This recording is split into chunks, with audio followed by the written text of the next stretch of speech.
어리석은 자로 슬기롭게 하며 젊은 자에게 지식과 근신함을 주기 위한 것이니 지혜 있는 자는 듣고 학식이 더할 것이요 명철한 자는 모략을 얻을 것이라. 오늘이 제3절에 해당되어지는 겁니다. 우리가 제2절을 하나님의 의에 대한 언약이라고 해서 과정적 목적으로 이렇게 규정을 했습니다. 잠언의 과정적 목적. 오늘이 제3절 하나님의 나라에 대한 언약으로 해서 우리가 결과적 목적으로 우리가 이렇게 구분을 갖다 해서 일단 언약의 부분, 잠언서 중에 특별히 언약에 대한 부분을 마무리하고 다음 시간서부터 이 성취에 대한 부분으로 들어가게 되어집니다. 그래서 우리 먼저 시간에도 말씀을 드렸지만은 언약이라고 하는 그 부분은 범위가 적다 할지라도 이미 성취되어진 부분들을 함의하고 있기 때문에 그 범위는 상당히 넓은 그런 그 의미로 우리가 확대해 볼 수가 있습니다. 일단 그 제3절 주보에 나와져 있는 대로 하나님의 나라에 대한 언약이라고 해서 4절로 6절 소개를 해드렸고, 빨간 글씨로 기업의 영광이라고 하는 우리 말씀운동 서원교회의 이상에 대한 한 부분을 거기다 소개를 해드렸습니다. 그래서 잠언의 서원에서 우리가 근본적인 목적이라고 한다면 그 근본적인 목적은 계시의 영광이겠죠. 그 다음에 제2절 과정적인 목적을 의의 영광. 그래서 우리 주님의 몸된 교회를 통해서 하나님의 의의 영광을 배우고 익히는 교회라고 하는 그런 그 맥락으로 설명을 해드린 바가 있습니다. 오늘은 기업의 영광에 우리가 배우고 익히는 이런 그 맥락에서 하나님의 나라에 대한 언약을 잠언서에서는 어떻게 하고 있는지 살펴보도록 하시겠습니다. 사실 이런 구분은 성경을 그냥 읽어 내려가 가지고는 구조화할 수 없는 부분들입니다. 그래서 통섭 성경 개론이라고 하는 맥락으로 성경 전체의 구조를 파악을 하고, 그리고 그 중에서 시가서를 조명하고 시가서 중에 잠언서라고 하는 특별한 성경을 우리가 보았을 때 이런 그 구조가 가능하기 때문에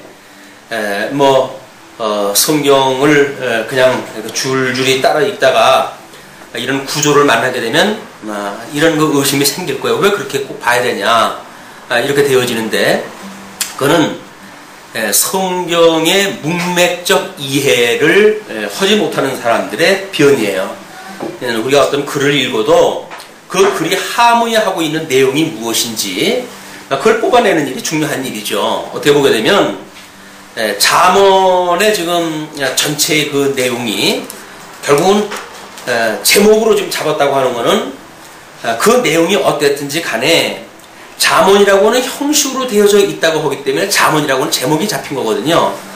우리는 그거를 지금 그 잠언을 특별히 하나님의 유기적 주권성이라고 하는 맥락으로 이 잠언서의 주제를 잡은 겁니다. 그렇기 때문에 어떠한 주제로 이 잠언서를 보는가에 따라서 맥락에 대한 이해가 달라집니다. 그래서 이거를 과거에 구속이라고 하는 맥락으로 보게 되면 구속이라고 하는 맥락으로 설명이 되어지겠죠. 그리고 소위 20세기 후반에 들어와가지고 하나님 나라 중심으로 성경을 보기 시작한 사람들이 있는데, 그 하나님 나라 중심으로 본다고 한다면 하나님의 나라 중심으로 이 문맥이 해석이 되어지거든요. 그런데 우리는 주권적, 유기적 주권성이라고 하는 하나님의 의와 하나님의 나라라고 하는 그 두 가지 내용이 잠언서에 포함되어져 있다고 하는 것을 지금 우리가 밝혀내는 겁니다. 그래서 그런 두 가지 맥락을 놓고 봤을 때 잠언서의 내용을 우리가 어떻게 이해했다 하고 잠언서를 통해서 계시되어진 그 하나님에 대하여 우리가 어떠한 그 지식을 만들어갈 수 있겠는가, 이제 그런 그 문제거든요. 그래서 뭐 구조에 대해서 비판적으로 이야기하는 사람들도 있고 뭐 여러 가지 양상들이 있어요. 요즘 근래에 들어와서는 이제 우리가 그 포스트 모더니즘의 그 시대라고 하는 것이 사실 어떤 그 책을 읽는다고 했을 때 저자의 의도는 전혀 상관이 없습니다. 왜냐하면 독자가 어떻게 이해하는가가 중요하지 저자가 어떤 의도를 가지고 쓴 것하고 뭔 상관이 있느냐 이렇게 이야기하는 것이 현대의 그 문학의 사조거든요. 그렇기 때문에 그 하나님이 없다고 하는 사람들의 철학이 만들어내는 이런 어떤 해석 방법이라든지 하는 그것에 일일이 토를 달 필요가 없습니다. 이거는 고전적이지 하지만 문법적으로, 역사적으로, 신학적으로 또는 실천 신학적으로 이 잠언서의 내용을 어떻게 전 성경 66권을 바탕으로 해서 우리가 이해하는가라고 하는 것은 어쩔 수 없이 독자적일 수밖에 없어요. 통섭 성경 개론이라고 하는 논리에 따라서 보는 우리의 독자적인 해석이 나올 수밖에 없다. 그래서 다른 사람들한테 그걸 일일이 변정할 필요도 없습니다. 왜냐하면 사람들이 다 자기 나름대로 잘난 사람들이기 때문에 다른 사람들의 주장에 쉽게 동의를 안 해요. 그냥 그 사람들은 그냥 믿어지는 대로 믿는 거지 딱히 우리가 이렇게 본다고 해서 누구든지 이렇게 봐야 됩니다 라고 말하려고 한다면 세상을 대해가지고 피터지게 싸워야 됩니다. 근데 하나님의 말씀의 그 계시성이라고 하는 그거는 결코 우리가 머리 터지게 싸우는 대로 이게 만들어지는 게 아니에요. 하나님의 뜻에 의해서 하나님께서 정하신 어떤 그 계획에 의해서 만들어진 일이기 때문에 심지어 이 말씀을 듣는 사람들의 구성 또는 상대적 관계 이런 걸 만들어내는 것도 하나님께서 해 가신다는 거예요. 이게 억지로 이 붙들어 앉혀가지고 들으십시오 라고 해가지고 들리는 게 아닙니다. 하나님께서 그런 마음을 주셔야 되고 그런 환경을 주셔야 되고 그런 환경 중에 강론자의 그 이야기가 그래? 라고 어떤 그런 마음을 하나님께 주셔야 이것이 말씀으로 들리는 거지 그걸 무슨 논리적인 설명이 되어지기 때문에 상대방이 설득된다든지 이런 게 아니에요. 우리 오전에 공부했던 것처럼 그렇게 만약에 논리로 설득되어진다고 한다면 어떻게 보게 되면 지혜자, 이 지혜 있는 자들 소위 해 아래 학문의 지혜 있는 자들이 더욱 잘 깨닫겠죠. 그러나 그 사람들은 전혀 못 깨닫습니다. 왜냐하면 하나님의 말씀이기 때문에 그래요. 하나님의 말씀은 억지로 깨달아지는 것이 아니라 하나님께서 깨닫는 마음을 주셨을 때 깨달아지는 거예요. 그래서 우리가 그거를 은혜라 이렇게 이야기를 하는 겁니다. 그래서 어떤 촌부도 이 이야기를 듣고 또는 어떤 어린아이도 이 강론을 듣고 어머 그래? 라고 하는 감동을 주시는 것은 하나님께서 해하시는 거예요. 성령께서. 그걸 강론자가 자기 책임을 피하려고 그런 얘기가 아니라 강론자가 논리적인 설명에 의해서 사람들의 심금을 울리는 어떤 그런 이야기를 해가지고 사람들이 변화되어진 게 아닙니다. 하나님의 말씀으로 이것이 내 신비에 새겨지고 그렇게 했을 때 우리가 그 말씀을 붙들고 살아가는 그런 그 힘이 만들어지고 그것에 의해서 우리의 어떤 삶의 변화가 만들어지고 하나님을 찬양하는 그런 그 지식에 더욱 이제 풍부해지고 이렇게 되어지는 거다. 왜 이런 말씀을 드리냐면 그 하나님의 나라에 대한 그 언약이 4절로 6절이에요. 우선 우리가 2절로 할 적에는 3절 하나를 가지고 기독론 전체를 풀었거든요. 그렇기 때문에 그렇게 확대 해석이 가능하냐? 라고 하는 질문이 나올 수가 있는 거란 말이에요. 근데 그런 사람들한테 이거를 일일이 설명을 하려고 한다면 진짜 세상에 하늘을 두루마리로 삼고 바닷물을 먹물로 삼아 써가지고도 이게 설명이 안 되는 일이기 때문에 아마 오늘 하나님께서 특별히 강론자에게 깨달은 어떤 말씀을 주셨다고 한다면 이 깨닫는 마음으로 제가 전하게 되어지고 하나님과 같은 성령께서 깨닫는 마음을 주시게 되면 이거를 하나님께서 깨닫는 어떤 그런 그 말씀으로 우리에게 주실 거라고 믿어집니다. 자, 우선 그 주보에 나와져 있는 내용을 한번 읽어보면요. 잠언의 지금 4절로부터 6절까지 읽었죠.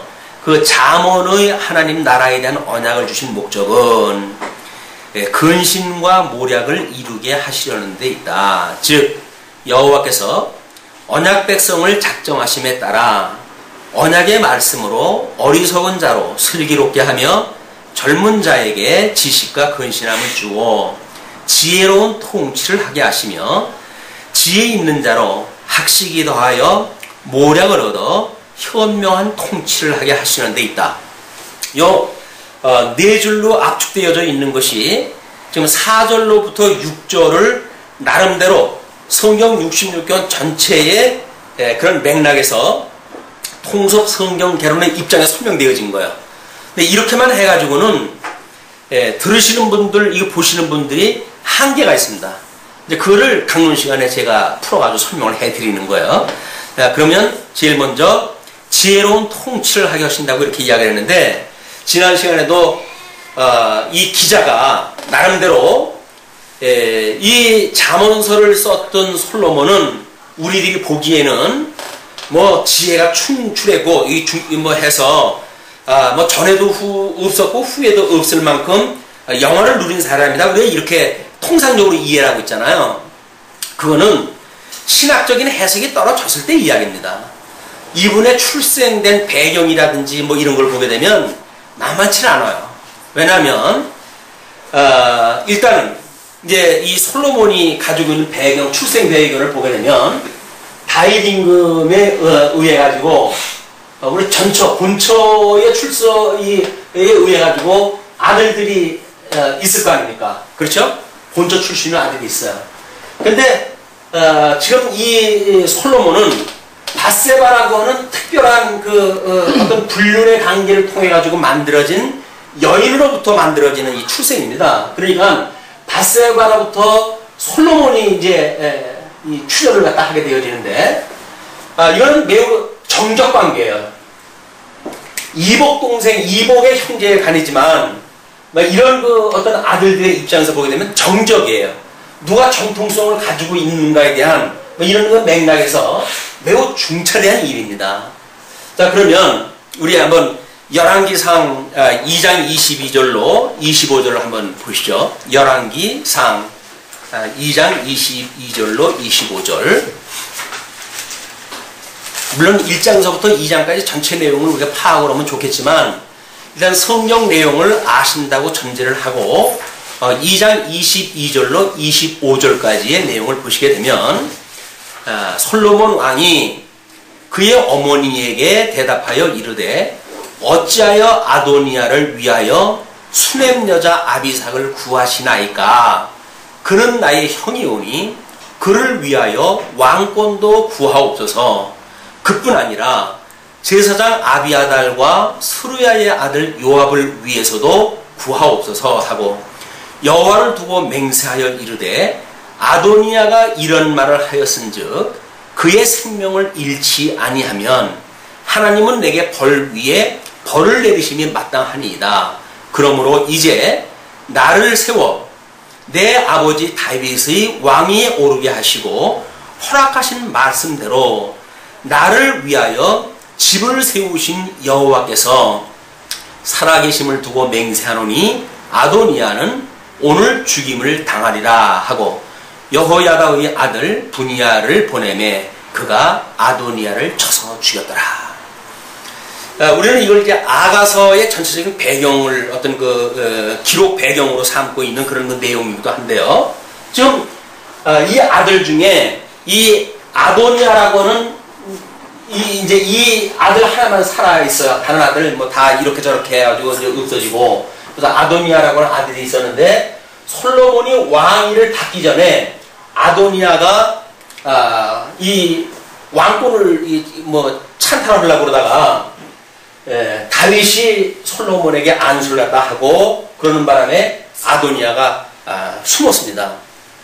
그래서 왕권을 차지하는데 실패를 했어요. 그래 놓고 다음에 처사가 뭐냐면 지금 밧세바를 찾아간 거예요. 밧세바를 찾아가 가지고 소위 이제 자기 아버지의 동료로 있었던 그 아비삭이, 이제 아도니아가 지금 다윗의 아비삭이라고 하는 이런 동료 출신이 있었잖아요. 이 아비삭을 달라는 거예요. 왕위는 어차피 솔로몬이 갖게 되어졌으니까 어머니 나에게는 이 아비삭을 주어가지고 아내로 삼게 해주십시오. 근데 뭐 바세바 입장에서 보게 되면 얼마나 눈골 씌웠던 관계겠어요. 그런데다가 뭐 또 아비삭하고 다윗이 동침을 하지 않았다고 하지만 어쨌건 뭐 자기의 그 역할을 대신하기 위해서 지금 있었던 사람 아닙니까? 그러니까 바세바 입장에서는 그래 그것도 뭐 나쁘지 않겠네 뭐 이런 그 이제 머리가 돌았어. 그래가지고는 솔로몬한테 뭐 이만저만하니까 아비삭을 갖다가 이 아도니한테 주자 이렇게 이제 제의가 되어진 거예요. 그때의 솔로몬의 이야기가 왜 숫자 왕권까지 주지요? 라고 이제 덤벼든 거예요. 왜냐면 그때의 왕의 아내를 취한다는 이야기는 왕권을 갖는다는 의미랑 같은 거 아니에요. 근데 이 엄마는 그런 맥락으로 본 게 아니라 어떤 왕권이라고 하는 맥락으로 본 게 아니라 자기하고의 라이벌 관계라든가 뭐 이 처척 관계라든가 뭐 단순하게 이런 관계 또 아도니아가 왕권을 뭐 먼저 만세를 불렀는데도 불구하고 솔로몬이 왕위를 차지하다가 슬그머니 그걸 포기했다 했던 뭐 이런 여러 가지 정황을 봤을 때 그 정도로 해가지고 일을 무마시키는 것이 좋았겠다 라는 생각이 들었겠죠. 그러니까 솔로몬이 엄마한테 지금 대든 거예요. 숫제 내 자리를 내달라고 그러지 무슨 말입니까 이게 라고 해가지고 자기 신하를 들어가지고 쳐서 죽입니다. 그러면 자기 아들하고의 관계는 끝난 거 아니에요. 이제 이 본초구의 모든 아들 관계는 끝났어요. 근데 바세바를 통해가지고 낳은 아들, 같은 배로 낳은 아들 중에서도 솔로몬 하나만 있는 게 아니잖아요. 솔로몬 형으로 해가지고 나단이라고 하는 그런 그 인물이 이제 있습니다. 이제 그거를 아마 그 나단이라고 하는 그 출신에 대하여 아마 여기에 이제 이렇게 제가 소개를 갖다 해드려야 되겠는데, 나단이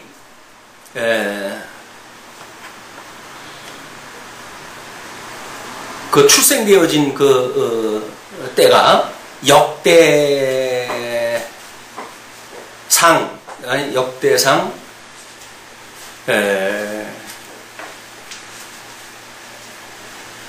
역대상에 보게 되면 이 바세바로부터 낳은 아들의 명단 4명이 소개가 되어져요. 근데 이 솔로몬 위에 나단이라고 하는 아들이에요.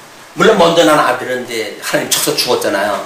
그러면 바세바에서부터 출생하는 아들은 나단, 솔로몬, 순위가 이렇게 되어진단 말이에요.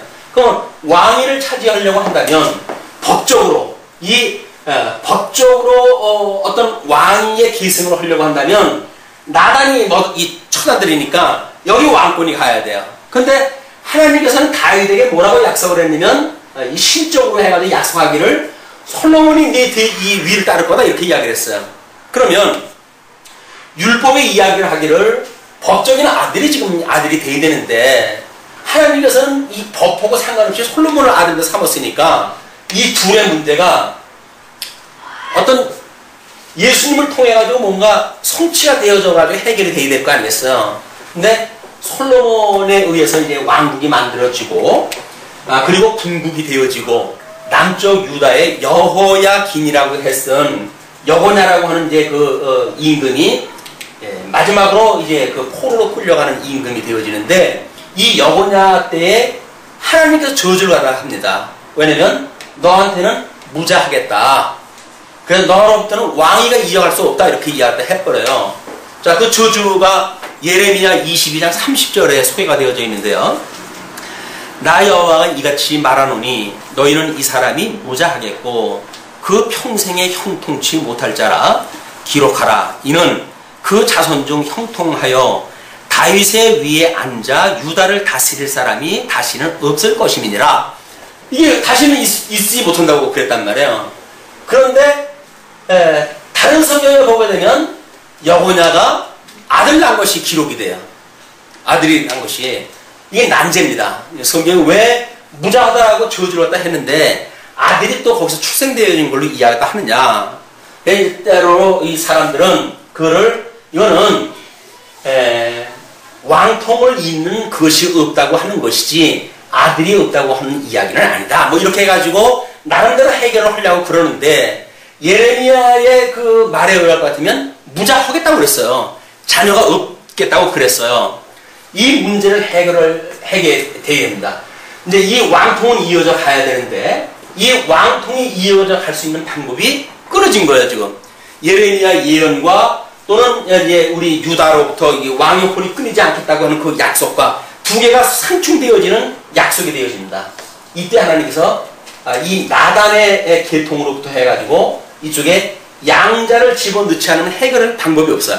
이 법적인 아들과 신적인 아들 두 개가 설명이 되어야 된단 말이에요. 왜냐하면 이건 전부 예수 그리스도에 대한 이야기고 예수 그리스도는 두 품위가 있다고 그랬죠. 그 품위는 신성과 인성이라고 하는 것이 있기 때문에 이렇게 신적인 섭리와 법적인 섭리가 둘이 딱 맞추셔가지고 해결이 돼야 돼요.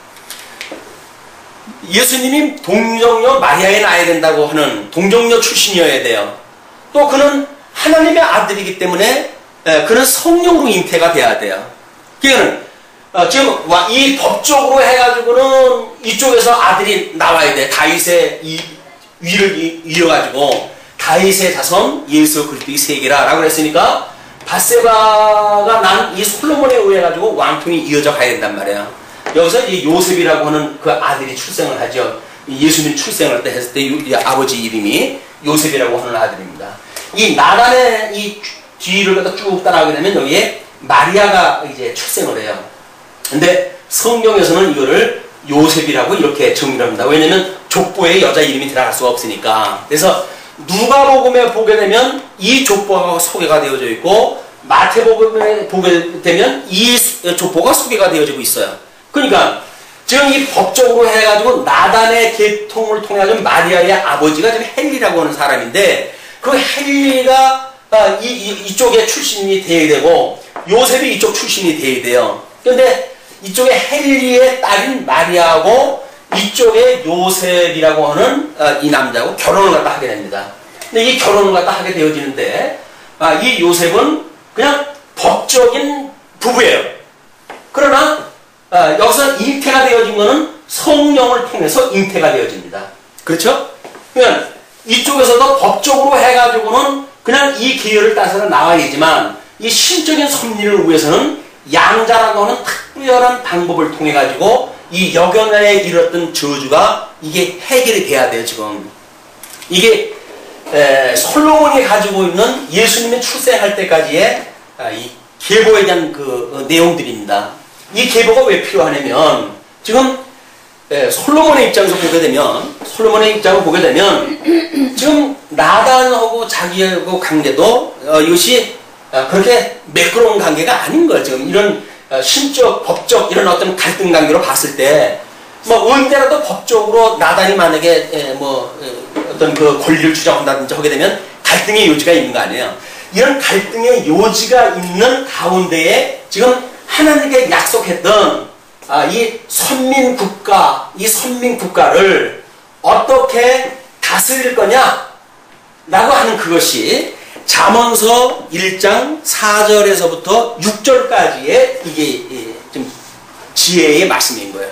그 지혜의 말씀을 통하지 않고는 이런 그 갈등 관계 속에서 솔로몬이 왕위를 어떻게 자기가 가지고 하나님께서 약속하셨던 나라를 다스릴 것인가 라고 하는 문제를 자기 사랑하는 아들에게 이걸 전해주는 거죠. 왜냐면 이런 가운데서 여기 솔로몬에서 이제 솔로몬 르호보암이 나타나는데 그 르호보암이 나타나는데 여기서 역사적으로는 지금 여로보암에 의해 아주 궁극이 되어졌지만 나름대로 나단의 아들 중에서 야 니네 아버지가 이건 우리 아버지 역할을 찬탈한 거다 라고도 시비 걸게 되면 이게 이제 동족 상장이 일어나는 거 아니겠어요?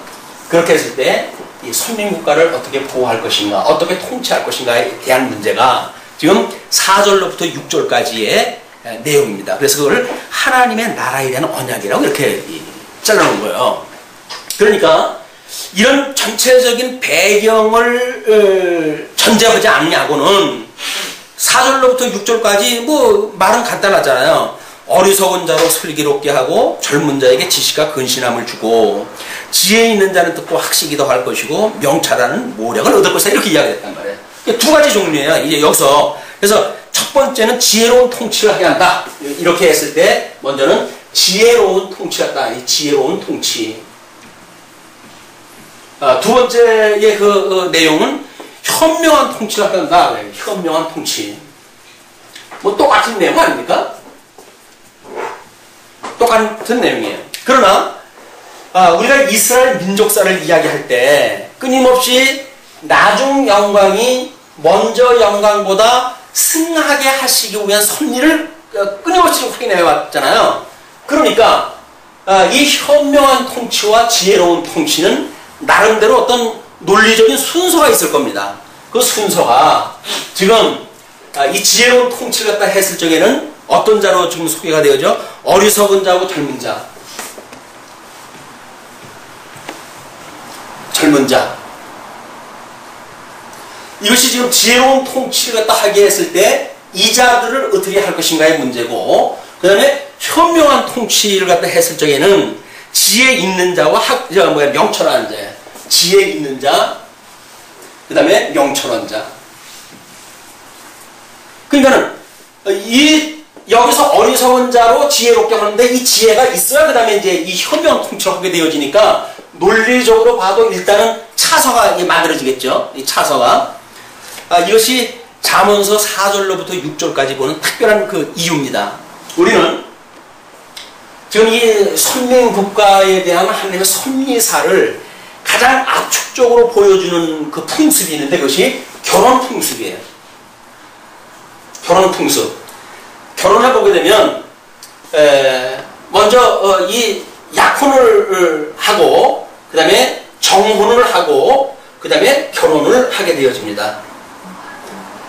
이 약혼은 양가 부모가 됐든지 어떻게 됐든지 우리 이렇게 시키십시다 라고 이야기가 나왔을 때 자기 아들이 직접 이제 그 시집에 가가지고 이런 물건을 줘야 돼요. 그 결혼에 충분한 그런 그 신부값을 지불하다 하고 그때 정혼이 되어지는 거예요. 이때는 이미 결혼을 갖다 한 거나 같습니다. 결혼을 한 거나 똑같으나 이 결혼을 했다고 하더라도 동거는 못하게끔 되어져 있어요. 그런데 이때도 갈라졌을 때 그걸 이혼을 갖다 한다 이렇게 표현을 갖다 할 정도의 법적 효력이 이제 발생이 되어지는 거예요. 결혼은 이제 함께 동거를 갖다 하게 되어지는 건데, 자, 우리가 예수님이 이 땅에 오셔가지고 초림의 그 역사를 하시죠. 이 초림을 갖다 해가지고 복음을 듣게 되어집니다. 그리고 예수님께서 보혜사를 보내주셔가지고 우리 너희들한테 내가 영원히 너희가 함께 있겠다라고는 약속을 하시고 예수님은 선천을 갖다 하셔요. 그런 뒤에 성령을 보내주셔가지고 인치는 작업을 언제 하냐면 성령 강림 이후에 이 성령의 사역이 인치는 작업을 하게 되어집니다. 이렇게 되어졌을 때 비로소 이게 견인에 이르게 되어지는 거예요. 견인. 끝까지 가가지고 예수님 재림하시는 날 우리는 그 예수님과 영원한 결혼이 되어지는 거예요. 그 어린 양 신부와 어린 양과 이 신부와의 교회와의 그 결혼 관계가 요한계시록에 묘사가 되어지는 거예요. 이런 개념을 우리가 파악이 안 되어지고는 여기서 우리는 이스라엘 역사를 가지고 그랬잖아. 이제 이쪽 부분을 이걸 나중 영광이라고 이렇게 이야기를 했고 이쪽의 걸 처음 영광이라고 이렇게 이야기를 했어요. 구약적인 걸로 보게 되면 이런 그 메시지지만 신약적인 걸로 보게 되면 예수님의 초림으로부터 재림까지의 역사란 말이에요. 이 전체적인 맥락이 파악되지 않으면 우리는 이거를 그냥 문자적인 해석으로 끝나버리고 말아야 돼요. 왜? 그 이상의 의미를 파악할 수 없으니까. 지금 이러한 기자 나름대로의 이 갈등 구조 관계 그리고 이 복음적인 지금 이 구약 성경에 숨어져 있는 복음적인 예표적인 내용들 또 예수님이 직접 와가지고 이루신 사건과 또 성령을 보내줘가지고 이루신다고 했던 특별 계시의 사건 이런 게 통합적으로 이해가 되어져야 이 4절로부터 6절 3계절을 이해가 되어진단 말이에요. 이거는 우리가 제2절에서 의롭고 지혜롭게 하고 그것이 전제라고 그랬잖아요. 지혜롭게 그 다음에 의롭고 공평하게 그 다음에 정직하게 라고 하는 4가지 요소를 가지고 기독론을 설명을 했어요. 제2절에서 이걸로 기독론에 대한 일반적 설명 이거는 우리가 뭐 예를 들어서 직임, 그 다음에 신분, 사역, 품위, 이걸 가지고 우리가 기독론을 설명할 수 있다고 그랬죠. 그러면 지금 이 품위가 여기서 신성과 인성을 가지고 있는 두 품이란 말이에요. 그렇죠? 이 신성과 품위를 가지고 있는 이렇게 지혜롭게 되면 이거죠. 지혜롭게 여기서 직임을 가지고 있는 사람들이 의롭게 그 다음에 공평하게 정직하게, 이것이 기독론을 설명하는 그런 이유라고 그랬단 말이야. 그냥 직임을 가지고 있는 사람들이 하나님의 전하신 뜻을 따라서 직임을 수행하지 않으면 이게 소위 적그리스도들의 그런 거짓 직임자들이란 말이에요. 거짓 직임자들. 신분도 마찬가지죠. 공평이라고 하는 것이 낮아지는 신분과 높아지는 신분을 가지고 있었을 때 비로소 그 공평을 이룰 수 있단 말이에요. 이게 연보의 원리라고 했잖아요. 통치의 원리고 사회적인 원리고 다 이것이 공평이라고 하는 원리에 의해 되어지는 겁니다. 예수 그리스도에 우리가 접을 붙게 되면 적어도 이렇게 신분을, 예수 그리스도의 신분을 닮아간다는 이야기는 교회가 공평하게 되어지는 거예요. 있는 자는 우리 이제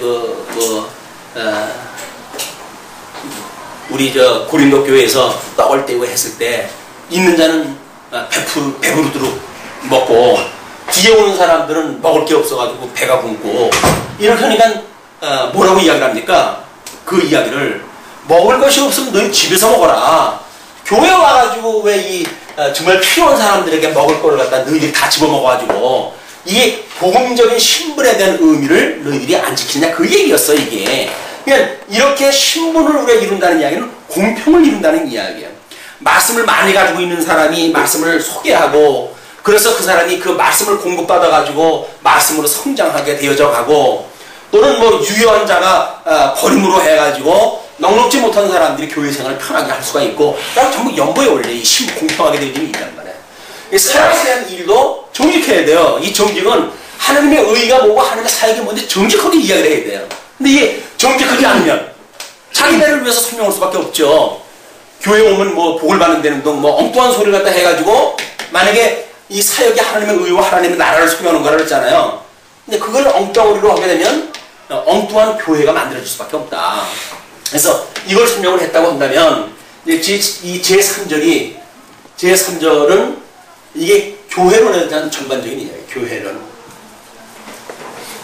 왜냐면 이 초림을 갖다 했을 때 이게 복음서의 이야기 아닙니까? 이 복음서의 이야기가 성령이 오신 뒤에 서신서를 통해서 이제 이게 이루어질 거란 말이에요. 그러면 여기에서 약속한 것이 기독론이라고 한다면 여기서 이 복음서에서 언약되어진 대로 이루어지는 것이 교회론인 거예요. 왜? 이분은 머리가 되고 교회는 그분의 몸이 되어지니까 이 머리가 가지고 있는 생각이 몸을 지배하게 되어지겠죠. 그래서 이게 한 몸으로 연결되어지는 것이 이제 연합에 대한 이야기였었고, 그렇기 때문에 이 서신서에 대한 전체적인 내용이 제3절에서 소화가 돼야 돼. 이게 그것이 지혜로운 통치와 현명한 통치 이야기예요. 하나님의 나라를 하나님께서 어떻게 해가실 거에 대한. 자, 그러면 거기까지 이해 갖다 해놓고 4절에 어리석은 자로 슬기롭게 하며, 그래서 어리석은 자 슬기롭게 하며, 그 다음에 젊은 자에게는 근신함을 주며, 그죠? 젊은 자에게 지식과 근신, 지식과 근신을 주며, 그 다음에 지혜 있는 자, 이 지혜 있는 자에는 듣고 학식이 더할 것이요, 학식이 더할. 그리고 명철한 자는 모략을 얻을 것이다, 이렇게 이야기를 하죠. 모략. 우리가 잠언서와 로마서를 통해 가지고 교회 또는 지어져가는 성전, 때로는 성도의 삶, 이런 것들을 묶어가지고 설명을 한 것이 있어요. 그것이 소위 PDC 사이클로 해가지고 하나님의 은혜를 입고 이 지혜를 입은 자는 이제 하나님께서 우리에게 명철한 마음을 주어가지고, 이 명철한 마음을 주어가지고 하나님의 선한 뜻이 무엇인가 이걸 분별해서 교훈을 받게 돼요. 교훈을 받게 되어지면 지식이 만들어집니다. 하나님이 어떠한 분인지. 그래서 선하시고 기뻐하시고 온전한 뜻이 무엇인가를 분별하게 되어진 지식, 하나님에 대한 지식이 만들어지고, 그리고 이 명철한 마음에 의해서 우리 하나님 앞에 어떻게 지금 이 근신이 이루어져 갈 건가, 믿음의 분량에 따라서 지나치지 않도록 위로는 하나님을 사랑하고 이웃을 내 마음과 같이 사랑하는 그런 마음의 상태가 만들어지는 것에 대한 이야기를 했었고, 여기서 더 갔을 때 이제 우리가 모략이 우리 주신 은사를 실현하는 이런 전 인격적인 사이클을 소개를 갖다 해드렸어요. 주님의 몸된 교회도 마찬가지입니다. 그렇기 때문에 지금 여기서 슬기롭게 하고 지식과 근신에 이른다는 이야기는 행동이 나오기 이전의 이야기들이에요. 행동이 나오기 이전의 이야기들. 우리가 김수환 수경도 그런 이야기를 했지만, 근데 이 머리에 있는 것이 여기까지 내려오는데 평생이 걸렸다고 이야기를 하는데, 우리가 잠언서를 놓고 우리가 이걸 연구하다가 보니까 여기 있는 게 이쪽으로 내려오는 게 아니에요. 마음에 의해 가지고 이미 좌뇌와 우뇌를 작동을 시켜가지고, 좌뇌를 시키는 거는 우리들의 이 지식의 관계를 갖다 작동을 시키고, 우뇌를 작동시키는 우리의 정서 문제를 작동을 시킵니다. 그렇기 때문에 이 마음밭이 바뀌지 않냐고는 아무것도 안 돼요. 마음밭이 바뀌어야 돼. 먼저 마음밭이. 이거 심보라, 심보. 심보 고약하네 라고 하는 그 이야기는 변화받은 마음이 이 심보가 아닌 거예요. 이 심보는 하나님께 주시는 이 심보여야 되는데, 이 심보가 하나님께서 새롭게 변화를 시키는 이런 거에 의해서 믿음의 분량을 우리가 이르게 되어지는 어떤 믿음도 갖게 되어지고, 또 모략을 갖게 되어집니다. 이렇게 오전에도 우리가 확인을 갖다 한 내용과 결부시켜서 이제 들으셔야 됩니다. 자, 그러면 오늘 지금 이제 이런 전체적인 배경을 가지고 성경 구절을 한번 다시 보시죠.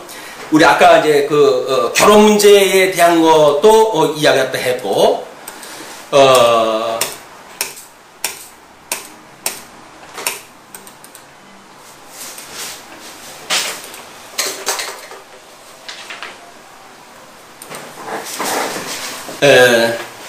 지혜로운 통치를 갖다 한다고 했을 때 어리석은 자는 슬기롭게 하고 젊은 자는 지식과 근신함을 준다고 그랬잖아요. 이거를 지혜로운 통치, 이거를 이론적 통치라고 이렇게 한번 구분을 갖다 해봅시다. 이거는 현명한 통치는 이론적인 것이 아니라 실제적인 통치, 이렇게 구분을 할 수가 있겠죠.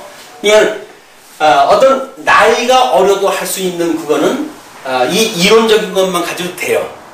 그래서 디모데에게 사도 바울이 네가 연소함을 인하여 업신여김을 받지 말아라, 그 이야기는 충분히 하나님을 아는 지식을 가지고도 통치가 가능하다는 이야기입니다.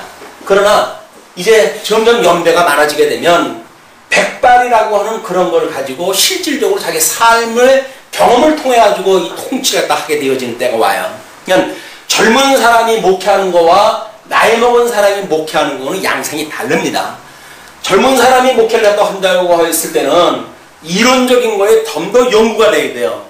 그래서 원어도 공부를 하고 충분한 이런 그 지식 세계를 우리가 답습을 해서 충분한 그런 것들이 만들어지고, 그리고 이제 어느 정도 나이가 들게 되면 자기 삶의 경험과 연결되어진 이런 그 목회가 바로 통치라고 생각이 듭니다. 교회를 어떻게 우리가 통치를 해갈 건가. 주님의 몸된 교회의 통치는 그리스도께 서시죠. 그리스도께서 성령을 보내주셔가지고 이 말씀을 깨닫게 하시고, 말씀을 깨달은 자들에 의해서 지금 이런 게 만들어질 테니까, 그것이 지금 4절에 어리석은 자로 슬기롭게 하며, 어리석은 것과 슬기로운 것은 대비적인 표현이죠. 그래서 이 어리석다는 이야기는 한마디로 뭡니까? 하나님을 모른다는 이야기야. 하나님을 모르는 자. 근데 하나님은 마음밭을 바꿔놓으시고 이 잠언의 말씀, 지혜의 말씀을 듣게 하시게 되면 마음밭이 뒤집어지면서 그가 슬기롭게 되어 있는 거예요. 슬기롭게. 우리가 매우 슬기롭다 라고 하는 그 이야기는 하나님을 아는구나, 이렇게 이야기를 해야 돼요. 하나님을 모르고 무슨 박사학위 100개를 땄을 소용이 없어요. 세상의 지혜를 가지고 지혜라고 하는 이야기가 아닙니다. 성경에서 끊임없이 하나님을 아는, 이 아는가 모르는가에 대한 신지식에 대한 문제지, 세상의 그 우수마발에 대한 걸 알면 뭐래요, 그걸. 그건 어차피 그건 인생 돌아가면서 만들어지는 일인데, 그러나 우리가 하나님에 대한 것을 안다고 하는 그 이야기는 특별히 택함을 받은 자들한테 주시는 은혜의 선물입니다. 하나님을 안다고 하는 것은 하나님이 어떠한 분인가를 알아야. 적어도 지금 잠언서에서 우리가 유기적 주권성이라고 이렇게 이야기를 했어요. 유기적 주권성. 만약 잠언을 우리가 공부를 갖다 하면서도 하나님이 하게 하신다고 해가지고 막말을 하게 되어진다는 이야기는 적어도 이 유기성을 모르는 사람이에요. 하나님이 절대적인 주권을 가지고 계시면서도 불구하고 성령을 보내주셔서 모든 역사를 하나님께서 다 한꺼번에 이걸 돌아가게 하면서 택한 백성들로 하여금 어떤 환경 속에서 어떤 믿음을 가지고 살아가게 하실 것인가, 하나님께 다 하시는 일이에요. 이거를 우리가 무시해버리게 되어지니까 나이 많은 사람도 필요 없다, 성경 좀 안다고 그러면 그냥 막무가내로 이상한 짓을 하는 거예요. 이거는 이 하나님에 대한 지식이 온전한 것이 아니에요. 뭔가 한쪽으로 편향되어진 지식을 가지고 있으니까, 주권성이라고 하는 것만 가지고 있으니까 그런 일이 나오지, 이 유기적인 주권성이라고 해서 우리가 은혜를 깨닫게 되어지고 그러면 그렇게 막가파적인 삶이 안 나온다는 거예요. 우리는 성경신학을 하면서 사람들이 하나님의 절대 주권을 공부합니다. 예정을 공부합니다. 그런 뒤에 나타나는 양상이 뭡니까? 하나님이 다 하게 하신다는 거예요. 그 자기 책임은 아무것도 없어요. 여기 다 빠져버렸어요. 이 유기성이 없기 때문에 그런 거예요. 유기성이 없으니까 하나님의 뜻대로 되어지겠지 왜 아니겠어? 하나님의 뜻대로 되어지지. 그럼 그렇게 말하는 사람은 구원받은, 이것이 지금 어리석은 자의 슬기로운 자예요. 어리석은 이가 그런 생각을 딱 하는 거예요. 슬기로운 자라고 한다면 그렇게 생각을 안 합니다. 성경을 우리가 공부해가면서도, 말씀을 공부한다고 하면서도 뭔가 하나님에 대한 지식이 우리 삶을 끊임없이 작동시키지 않으면 우리는 끊임없이 하나님에 대한 지식이 오해되어지고, 그 오해된 지식에 의해서 내 하고 싶은 대로 살아가는 거예요. 내 하고 싶은 대로. 이게 타락한 인간들이 해가는 일 아니에요? 생육하고 번성하라, 땅을 정복하라, 다스리라 라고 했던, 이 다스리라고 했던 그거를, 다스려야 되는 피조물들을 다스리는 어떤 통치자의 입장이 아니라 오히려 그의 종이 되어져 가지고, 그게 종이 되어진다는 이야기는 뭐예요? 우상을 섬기며 사는 거예요. 우상을 섬기며 산다니까요. 재물이라고 하는 것은 우리가 통치해야 될 대상이지, 재물이 우리들을 통치하게 두어가면 안 되잖아요. 명예라든지 이런 것도 우리 신분으로 봤을 때 우리가 그 명예라고 하는 신분을 갖다 우리가 통치를 갖다 해가야 될 일이지, 그거 종이 되면 안 되잖아요. 근데 우리는 이 어리석게 되면 그걸 놓쳐버리게 되어지는 거예요. 그런 자들한테 슬기롭게 해주시겠다 그 이야기입니다. 이 잠언을 듣게 되면 그렇게 되어진다는 게 결과적으로. 그리고 젊은 자에게 지식과 근신함을 준다. 그냥 지금 여기서 이 지식과 근신함을 주는 것이 이쪽에 뭐냐면 이게 마음이라고 했어요. 마음. 왜냐면 우리가 이제 그 마음이라고 하는 것이 영과 육을 가지고 있고, 그 영과 연결되어진 부분과 또 육과 연결되어진 부분과 마음 부분이 세 가지가 있어가지고, 마음의 3대 요소는 뭐라고 했어요? 지, 정, 의라고 했단 말이에요. 그러니까 지정의라고 하는 이 정도의 거는 이 마음이라고 하는 이 세트에서 다 이루어지는 거예요. 이게 마음이라고 하는 그것이. 그러니까 우리의 이 예수님을 그리스도로 믿는, 예수의 마음을 닮아가는 우리들의 마음이 어느 정도냐 라고 한다면 이 수준이에요. 근데 만약에 하나님의 말씀에 우리가 슬기롭지 않으면, 하나님에 대한 지식이 어눌해지게 되면 마치 자기가 하나님을 대단히 사랑하는 사람인 것처럼, 이웃을 사랑하는 것처럼 이렇게 왜곡되어질 수가 있는 거예요. 자기 믿음의 분수가 지나칠 수 있는 거예요. 모든 화근은 자기 믿음의 수준에 넘어갈 때 문제입니다. 그러니까 결정을 우리가 이제 회의에서도 결정을 갖다 질 때에 모든 신앙의 양심의 자유는 본인한테 들 조이되는 거예요. 왜? 이걸 지키게 하기 위해서. 자기가 지킬 수 없는 거라고 한다면 아니요 해야 돼요. 그러나 만약에 그 아니요라고 하는 그것이 예를 들어서 그게 이 운영을 갖다 해야 하는데 큰 문제가 아니라고 한다면, 나는 그 뜻에 원치 않냐 하더라도 그게 중론이라고 한다면 결정을 지고 그 결정을 따라가는 건 약속이죠. 신앙의 양심이 아니에요. 그건 약속이에요. 약속했기 때문에 하는 거예요. 여러 사람이 모여져 있는데 믿음의 수준이 다르고 은사가 다르고 그러니까 나름대로 뭔가 약속이 있어야 이게 굴러갈 거 아니겠어요? 그 약속에 의한 거는 근신에 의해서 되어지는 것이 아니라 이게 그냥 이 지식에 의해서 만들어지는 거예요. 이제. 그러나 이 근신이라고 하는 건 양심이 지켜져야 돼요. 나는 이 도저히 내 양심으로 그렇게 못하겠어 라고 한다면 안 되는 거예요. 그때는 난 아니요. 난 죽여도 나 그렇게 못해요. 라고 나올 정도가 돼야 되는 거예요. 왜? 만약에 예를 들어서 교회 생활도 하는데 뭐 예를 들어 뭐 힘 있는 장로가 뭐 어떤 좀 악법을 갖다 써가지고 세상에 뭐 이상한 걸 갖다 하자고 그런다 라고 봤을 때 아니 예수님의 형상을 따라가는 우리들이 그러고 살아야 교회가 되어지는 겁니까? 그게 아니라고 우리는 압니다. 그렇게 안 해도 서로 악을 이기게 하시는 것이 하나님의 능력인데 왜 그렇게 합니까? 나는 못합니다 라고 이야기를 또 했을 때는 아니요 라고 나오는 거예요. 그게. 근데 이걸 모르게 되면 아이 뭐 장로님들이 알아서 하겠지 라고 이야기가 되어지니까 한국교회가 이 모양 이 꼴이 되어지는 거예요. 신앙의 양심을 지킨다는 이야기는 자기의 양심을 지킨다는 이야기예요. 그냥 아닌 건 아니라고 해야 되는 게 양심이에요. 근데 아니라고 하는데도 불구하고 뭐 적당히 넘어가고 타협하고 이렇게 되어지는 건 근신하지 못하는 겁니다. 이게 지금 젊은 자들이 이 잘못 될 수 있는 그런 그 내용들이에요. 젊은 자들이 감정이 앞서잖아요. 감정이 앞서기 때문에 이 근신을 지키기가 사실 만만치는 않습니다. 이런 것이 이 젊은 자에게 지식과 근신을 준다라는 이야기다. 그 다음에 지혜 있는 자는 듣고 학식이 더할 것이고 이미 여기서 이 어리석은 자가 이걸로 해가지고 지혜롭게 되어졌어요. 이 지혜롭게 되어진다고 한다면 그 지혜로운 자는 하나님께서 학식을 더하게 해주시라. 더 굳은 믿음에 이걸 굳게 세울 수 있게끔 그래서 세상의 것도 두루 섭렵할 수 있는 그런 그 믿음을 주신다. 성경만 알면 됐지 라고 말하는 것도 사실은 옳은 얘기 아니에요. 성경을 알게 되면 일반 계시가 전부 하나님의 섭리에 가시는 일인데 그걸 모르고 그건 아무 알 필요도 없어 라고 말하는 이야기는 게으른 사람의 변이에요. 동양학 공부할 필요 있죠. 하나님께서 지금 21세기를 섭리에 가시는 중요한 원리가 담겨져 있는데 그거를 우리가 다 뭐 성경적인 거 아니다라고 해서 도외시한다는 이야기는 게으른 사람들이 변명이 자기 변명. 성경만 알면 되지. 그런 사람들이 성경 열심히 공부하느냐? 연구하느냐? 안 그래요. 성경도 별로 연구도 안 해. 그럼 세상 것도 또 연구도 안 해. 그럼 뭐야? 예수 믿고 구원받았으니까 그냥 뭐 적당히 그러면 살면 되는 거예요, 이제. 이게 제대로 되어진 사람들이 아니죠. 지혜를 깨달았다고 한다면 학식이 더해져가요. 하나님에 대한 학식도 더해가고 세상에 대한 학식도 더해가고 이렇게 해서 두루 일반 계시와 특별 계시를 이렇게 공부해갈 이유가 있게 되어진 거다. 세 번째가 뭡니까?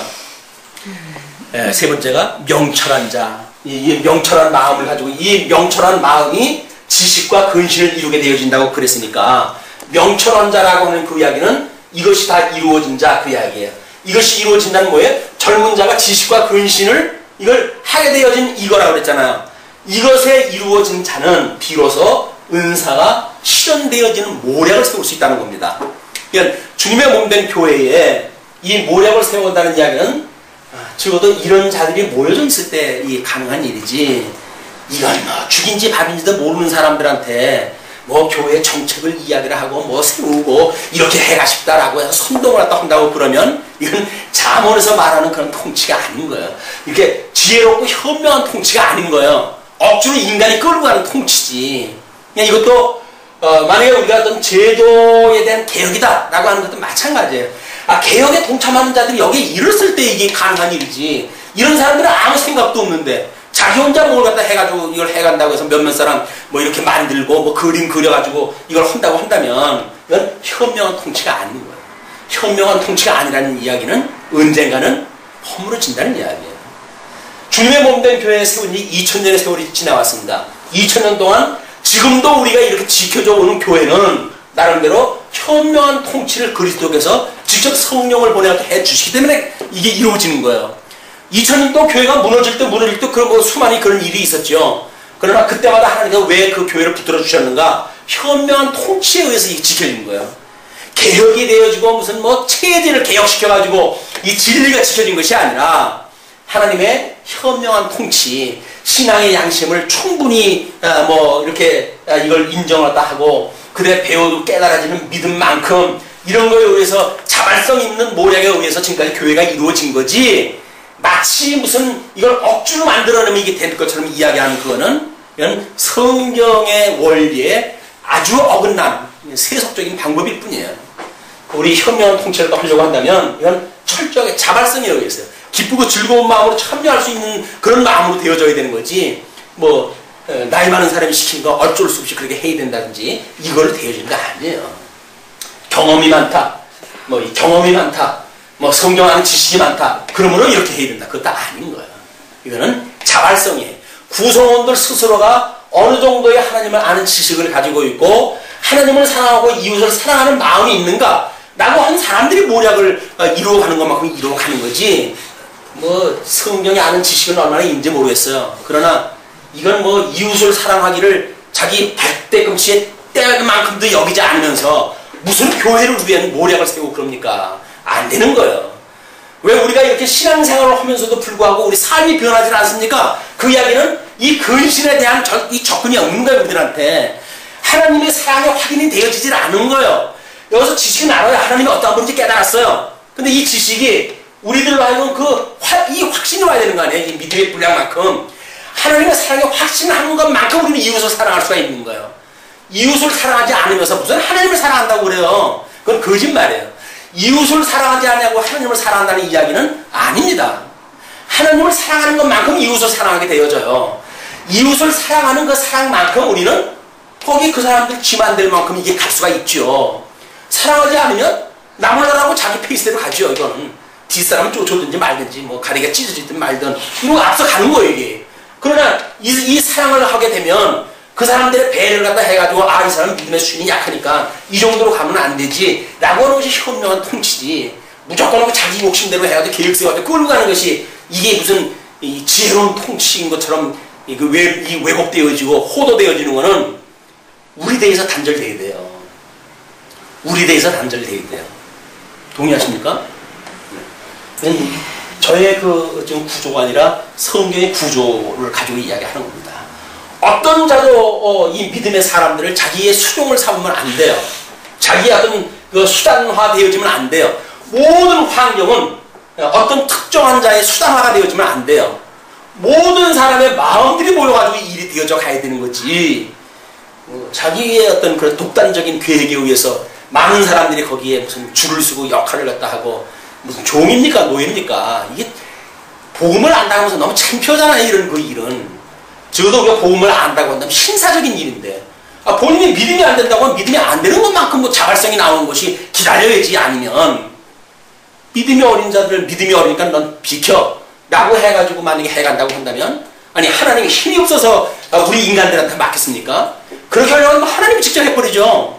모토로 사람들을 세워가지고 하겠어요. 로봇을 만들고 자기 도구화를 만들고 그러려고 한다면 하나님이 직접 하시죠. 왜 사람을 시켜가지고 일을 하십니까? 그 이야기는 하나님이 지금 어떠한 기뻐하시는 뜻을 가지고 이걸 해가는지를 보여주시는 거예요. 현명한 통치가 뭔지, 주님의 몸된 교회의 이 교회론이라고 하는 것이 뭔지 이걸 모르고 목회를 하거나 성경을 가르치거나 라고 하는 그 일들은 매우 허접스러운 일이다. 이건 어떤 분이 그랬더라고요. 문은 깨끗하고 안은 유아틱하고 뭐 이렇게 해가지고 문자를 갖다가 찍었는데 또 어떤 기자가 그걸 찍어놨어요. 유아틱하다, 유아틱. 유아틱하다는 건 뭐야? 젊은 자의 특징이에요, 젊은 자. 이건 혈기 있을 때 하는 일이지. 나이 먹어가지고 이렇게 한다면 사람들이 흉봐요. 아이고, 그렇게 안겠어요. 젊은 자야. 무슨 시행착오도 할 수가 있겠죠. 혈기가 많으니까. 그러니까 젊은 자는 지식과 근신에 이르는 정도까지 가게 되어지는 거예요. 그러나 이 지식과 근신에 이른 자는 우리 이 모략을 이루어가는 데 있어서는 철저하게 성도들의 믿음의 분량, 믿음의 분수를 지킬 수 있게 하는 것이다. 믿음의 도를 지나치게 하면 안 돼요. 그 사람은 자유롭게 신앙생활을 할 수가 있어야 돼요. 믿어지지 않는데 억지로 어떻게 해요?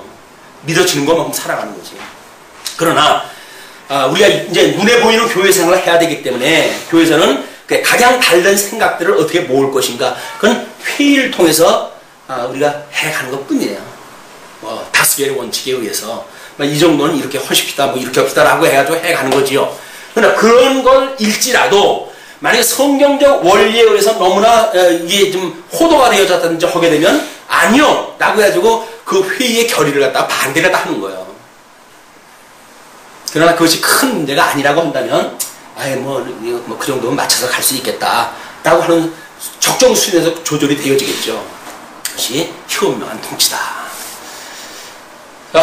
어떻습니까? 4절부터 6절까지 정리 아마